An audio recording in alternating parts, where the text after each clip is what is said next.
আলিম পরীক্ষা সাজেশান 2026 অঙ্ক। আলিম পরীক্ষায় 6 ধরনের অঙ্ক থাকে: পাটিগণিত, বীজগণিত, জ্যামিতি, ত্রিকোণমিতি, পরিমিতি এবং রাশিবিজ্ঞান।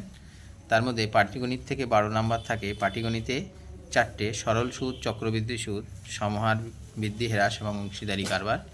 এই অঙ্কগুলোর মধ্যে থেকে কোষে দেখি থেকে এই অঙ্কগুলো ইম্পর্টেন্ট এবং প্রয়োগ থেকে এই অঙ্কগুলো ইম্পর্টেন্ট।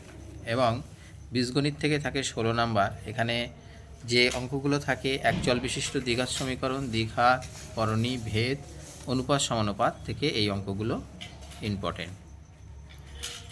আর বীজগণিত থেকে উপপাদ্য প্রয়োগ থাকে এই অঙ্কগুলো। 3টে উপপাদ্য দেওয়া আছে, এই 3টে উপপাদ্য খুব ইম্পর্টেন্ট।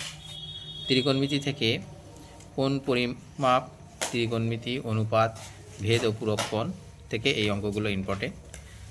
আর পরিমিতি থেকে থাকে 15 নাম্বার: আয়তঘনক, চোঙ, গোলক, শঙ্কু এবং ঘনবস্তু। ঠিক আছে, এটা ইম্পর্টেন্ট। আর রাশিবিজ্ঞান থেকে সব অঙ্ক থেকে গড়, মধ্যমা, সংখ্যাগুণ থেকে এবার আসার সম্ভাবনা আছে। আর এটা হলো পরীক্ষার দাগ নাম্বার। এটা হচ্ছে 5 দাগে এই অঙ্কগুলো আসবে পাটিগণিত। আচ্ছা, 6 দাগে পড়বে একচল বিশিষ্ট দ্বিঘাত সমীকরণ, 7 দাগে থাকবে দ্বিঘাত করণী, তার সঙ্গে অথবা থাকবে ভেদ, 8 দাগে থাকবে অনুপাত সমানুপাত, 9 দাগে থাকবে উপপাদ্য, 10 দাগে পড়বে প্রয়োগ, 11 দাগে সম্পদ্য, 12 দাগে ত্রিকোণমিতি থেকে থাকবে এবং 13 দাগে ত্রিকোণমিতির উচ্চতা দূরত্ব থেকে থাকবে, 14 দাগে পরিমিতি থেকে থাকবে এবং 15 নাম্বার পরীক্ষার দাগে আমাদের রাশিবিজ্ঞান থেকে থাকবে।